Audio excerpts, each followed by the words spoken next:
Assalamualaikum warahmatullahi wabarakatuh. Selamat pagi anak-anak. Bagaimana kabar kalian hari ini? Semoga senantiasa dalam lindungan dan rahmat Allah Subhanahu wa taala. Berjumpa lagi dalam pembelajaran akidah akhlak. Pada kesempatan kali ini kita akan membahas tentang akidah Islam bagian kedua, yakni tentang iman, Islam dan ihsan. Bagaimana, kalian sudah siap? Baik, sebelum pembelajaran kita mulai, marilah kita bersama-sama berdoa dengan mengucapkan basmalah dengan harapan semoga apa yang akan kita pelajari pada kesempatan kali ini diberikan kemudahan oleh Allah Subhanahu wa taala dalam memahami materi dan juga dengan harapan bisa kita amalkan. Membaca basmalah dimulai. Bismillahirrahmanirrahim. Baik anak-anak, Bapak ingatkan lagi, bagi kalian yang belum melakukan absensi melalui aplikasi e-learning, oke anak-anak, bagi kalian yang tadi tidak mengikuti pembelajaran melalui video conference, kalian bisa melakukan absensi melalui komen yang ada di YouTube untuk memastikan bahwasanya kalian mengikuti pembelajaran pada pagi hari ini. Selanjutnya mari kita mulai pembelajaran pada kesempatan kali ini. Oke, refreshment dulu. Kemarin kita sudah membahas tentang akidah Islam. Akidah Islam itu apa? Adalah pokok-pokok kepercayaan yang harus diyakini kebenarannya oleh setiap muslim. Jadi setiap muslim itu wajib mempercayai terhadap pokok-pokok kepercayaannya karena dia memeluk agama Islam. Apa saja itu contohnya? Contohnya adalah kebenaran bahwa Allah itu satu. Allah itu mempunyai beberapa sifat-sifat wajib, sifat-sifat mustahil, sifat-sifat jaiz. Serta dan juga harus menjalankan segala perintah-perintahnya. Meyakini bahwasanya perintah itu wajib dan harus dikerjakan oleh orang Islam. Yang kedua adalah dasar-dasar Islam. Jadi dasar-dasar Islam itu ada dua. Yang pertama Al-Quran, yang kedua adalah hadis. Apakah Al-Quran itu? Nah, Al-Quran adalah firman Allah Subhanahu wa taala yang diwahyukan kepada Nabi Muhammad SAW dengan perantara malaikat Jibril. Adapun Al-Quran ini adalah pedoman hidup umat manusia di seluruh dunia. Jadi sebenarnya bukan hanya umat Islam saja, tapi seluruh umat di dunia. Barang siapa yang berpegang pada Al-Quran, insya Allah pasti dia akan selamat. Yang kedua adalah hadis. Hadis ialah segala ucapan, perbuatan, dan takrir atau sikap diamnya Nabi Muhammad SAW. Hadis ini juga merupakan dasar-dasar Islam yang kedua setelah Al-Quran. Karena hadis ini sifatnya adalah memperjelas hukum yang ada di dalam Al-Quran atau keterangan-keterangan di dalam Al-Quran. Terkadang ada keterangan dalam Al-Quran masih bersifat global dan diperjelas lagi dengan hadis. Jadi hadis ini semuanya bersumber dari Nabi Muhammad SAW. Apapun yang beliau lakukan itu semua, apa yang beliau ucapkan itu semua adalah wahyu, dan apa yang beliau lakukan itu bukan karena nafsu beliau. Dalam beberapa referensi lain selain Al-Quran dan hadis sebagai dasar utama agama Islam, ada lagi yang ketiga adalah ijma'. Ijma' adalah kesepakatan para mujtahidnya umat atau para ulama-ulama tentang hukum suatu perkara setelah zaman Rasulullah SAW. Dan yang keempat adalah qiyas. Qiyas itu adalah mengambil hukum dari suatu perkara yang tidak ditemui, tetapi menyamakan hukum itu karena adanya persamaan sifat. Sebagai contoh adalah narkoba. Pada zaman Rasulullah narkoba tidak ada, tetapi sifat dari narkoba itu sama dengan sifat dari arak atau minuman keras, yakni memabukkan, menghilangkan akal pikiran. Karena arak dihukumi haram, maka narkoba juga diberi hukum haram karena ada sifat yang sama. Selanjutnya, tujuan pelajari akidah Islam yaitu untuk memupuk dan mengembangkan dasar ketuhanan yang telah ada sejak manusia lahir. Jadi ya kita bersyukur karena kita dilahirkan dalam keluarga yang Islami. Namun demikian, dengan mempelajari akidah Islam, kita harus memupuk dan mengembangkan dasar ketuhanan yang telah ada.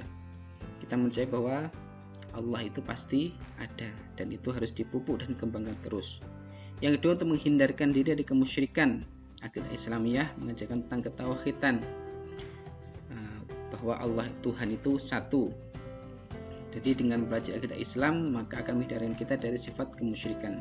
Sifat musyrik adalah sifat yang dosanya itu tidak akan diampuni oleh Allah Subhanahu wa taala. Yang ketiga, yakni untuk menghindarkan diri dari pengaruh akal pikiran yang menyesatkan. Ketika kita punya akidah Islam yang kuat, tentunya kita sudah mempunyai fondasi diri, kita mempunyai dasar yang tidak akan mudah digoyahkan atau disesatkan oleh paham-paham lain yang masuk. Yang keempat, yakni membina diri menjadi pribadi yang takwa. Orang yang belajar akidah Islam tentunya ia akan menjadi pribadi yang beriman dan bertakwa.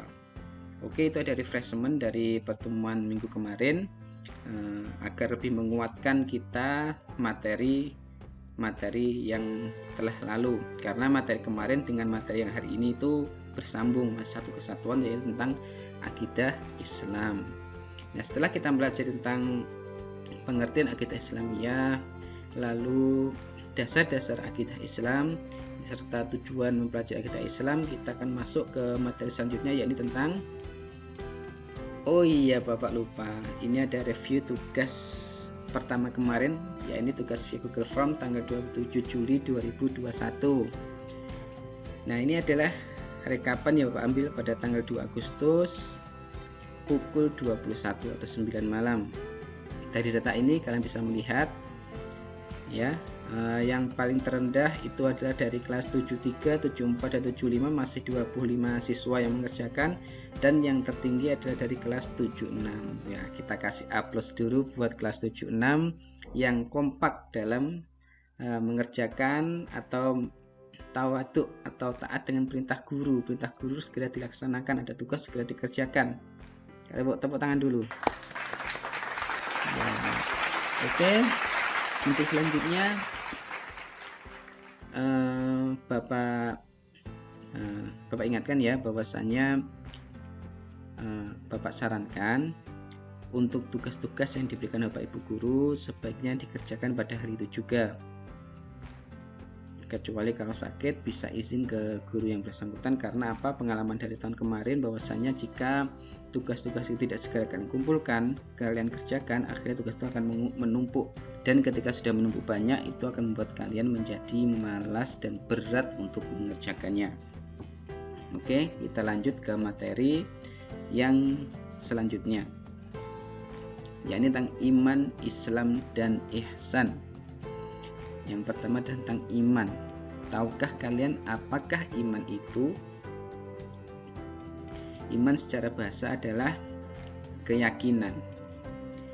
Lalu apakah sebenarnya iman itu?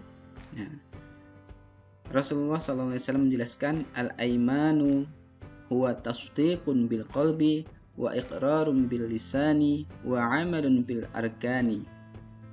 Iman adalah membenarkan dengan hati, mengucapkan dengan lisan, dan dilaksanakan dengan anggota badan atau perbuatan. Jadi ada 3 komponen dari jika seorang itu dikatakan beriman. Yang pertama, dia membenarkan dengan hatinya itu beriman. Yang kedua, ucapannya juga selaras dengan apa dalam hatinya, bahwasanya dia beriman, dan dia juga mengamalkan dalam bentuk perbuatan. Jadi ketiga-tiganya itu membenarkan, mengucapkan, dan melaksanakan. Itu adalah definisi dari iman. Lalu orang yang beriman disebut dengan mukmin. Nah, iman itu terdiri dari 3 tingkatan. Yang pertama adalah tingkatan mengenal.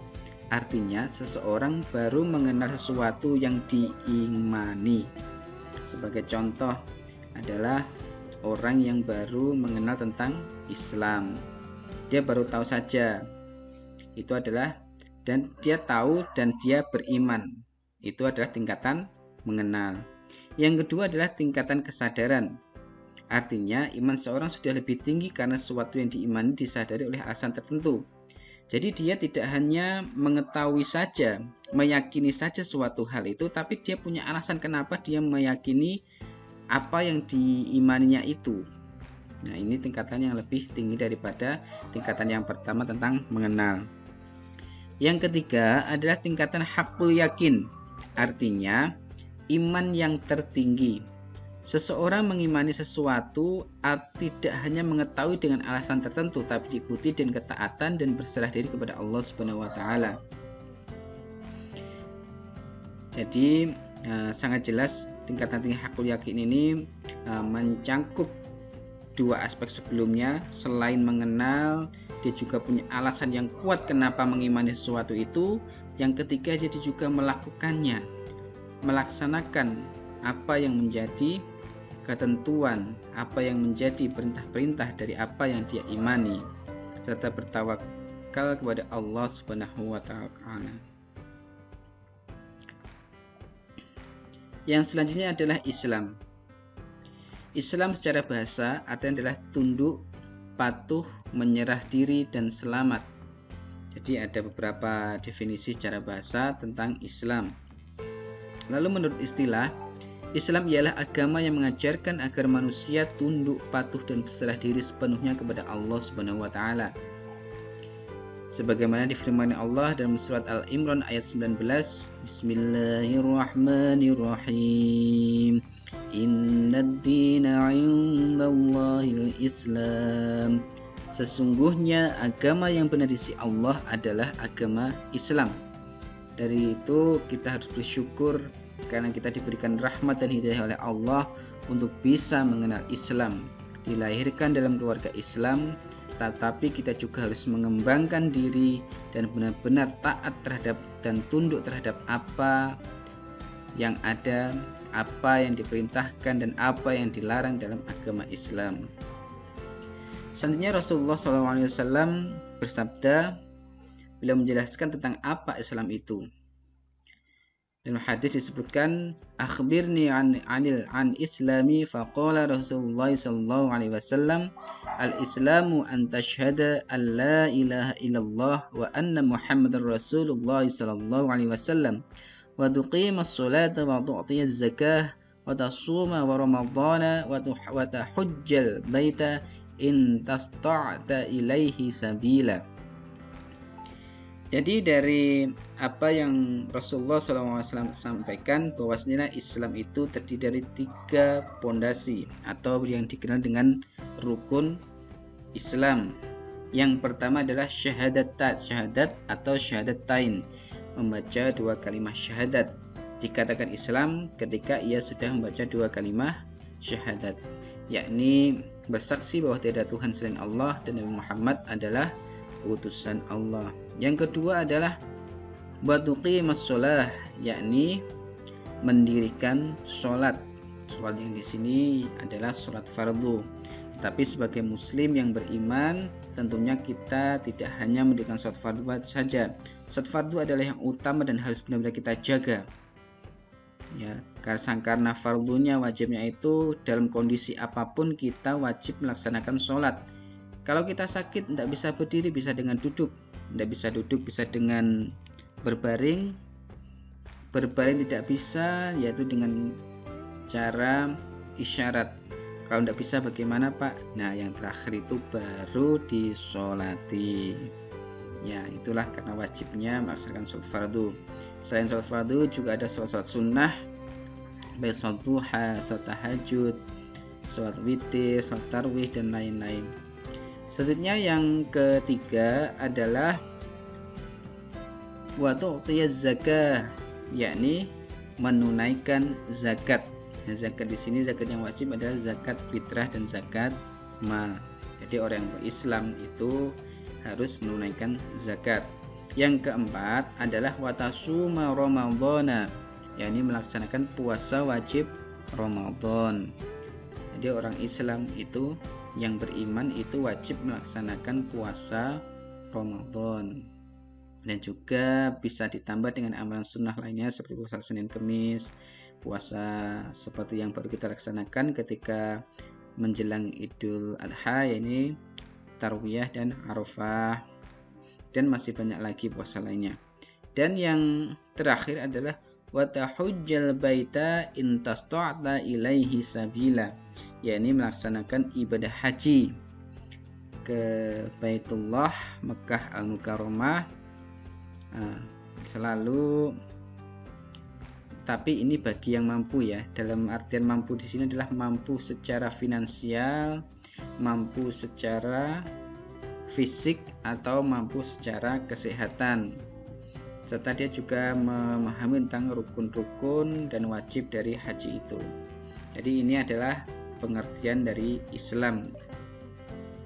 Yang selanjutnya adalah ihsan.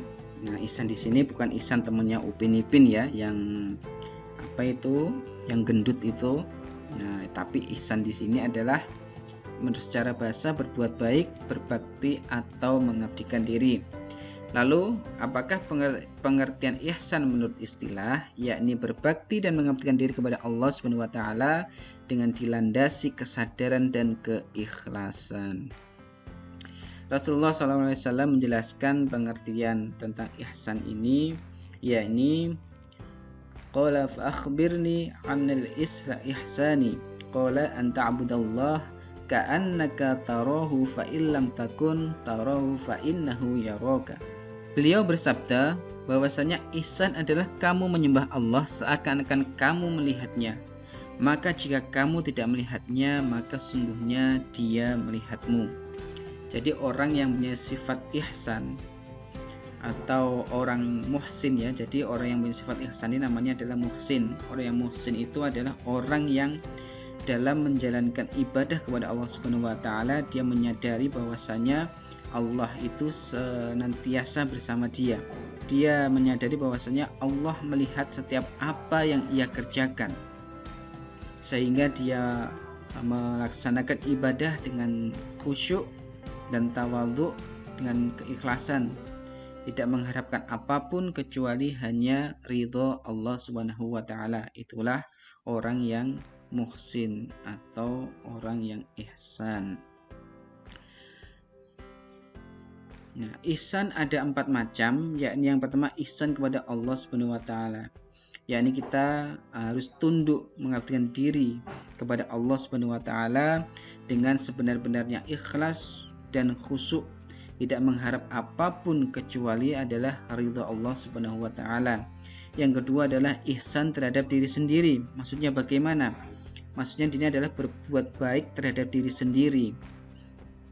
Bahwasanya apa yang kita punya saat ini dalam diri kita ini semua adalah titipan dari Allah Subhanahu wa taala, maka kita harus menjaga diri kita agar senantiasa terhindar dari hal-hal yang tercela.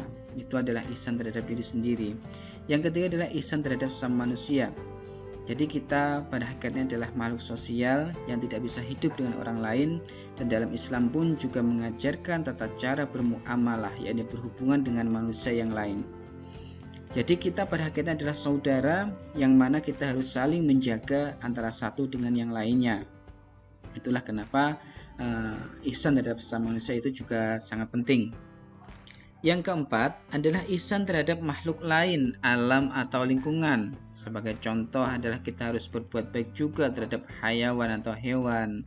Kita tidak boleh menyiksa hewan, kita tidak boleh memotong pohon secara sembarangan. Sebagai contoh, ketika ada hutan yang dipotong secara sembarangan tanpa diimbangi dengan adanya penanaman kembali, tentu mengakibatkan hutan itu gundul yang bisa berdampak pada terjadinya longsor ataupun banjir. Lalu bagaimana hubungan antara iman, Islam, dan ihsan? Ya, iman menekankan pada akidah dan keyakinan atau amal batin.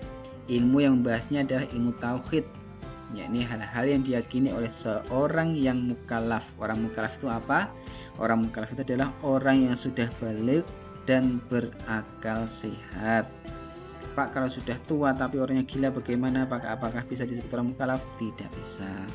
Jadi mukallaf itu adalah orang yang baligh dan berakal sehat, ya. Yang terdiri dari ketuhanan, ya, tentang ilmu tentang ketuhanan, kenabian, hal-hal yang samiyat, masalah yang gaib. Jadi iman itu meyakini tentang adanya Allah, rasulnya, malaikatnya, kitab-kitabnya, qada dan qadar, hari setelah hari kiamat. Itu adalah yang dimaksud dengan iman. Sedangkan Islam lebih menekankan pada amal lahir, tindakan yang nyata sebagai bukti keimanannya. Ilmu yang membahasnya adalah ilmu fikih, yaitu ilmu tentang hukum-hukum syariat praktis yang diwajibkan Allah Subhanahu wa taala untuk dilaksanakan umat Islam.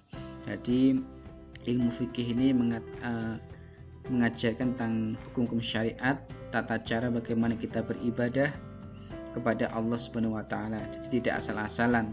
Jadi ilmu fikih ini mengajarkan tentang hukum-hukum syariat, tentang bagaimana cara kita beribadah kepada Allah Subhanahu wa taala. Jadi semua itu ada ketentuan dan tidak bisa asal-asalan. Semua itu ada tata caranya. Itu dibahas dalam hukum, dalam ilmu fikih.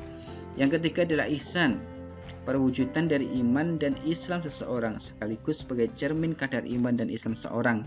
Ilmu yang membahasnya adalah ilmu tasawuf, yaitu ilmu tentang ilmu akhlak batin.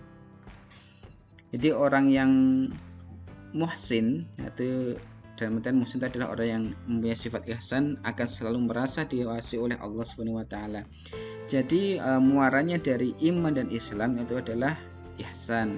Ketika seorang mempunyai keimanan yang mantap, keimanan yang kokoh, serta menjalankan ajaran Islam dengan sebenar-benarnya, maka dia akan menjadi seorang yang muhsin, yaitu orang yang selalu tunduk dan patuh terhadap Allah Subhanahu wa taala, terhadap apa yang Allah perintahkan serta menjauhi segala larangan-larangan Allah Subhanahu wa taala.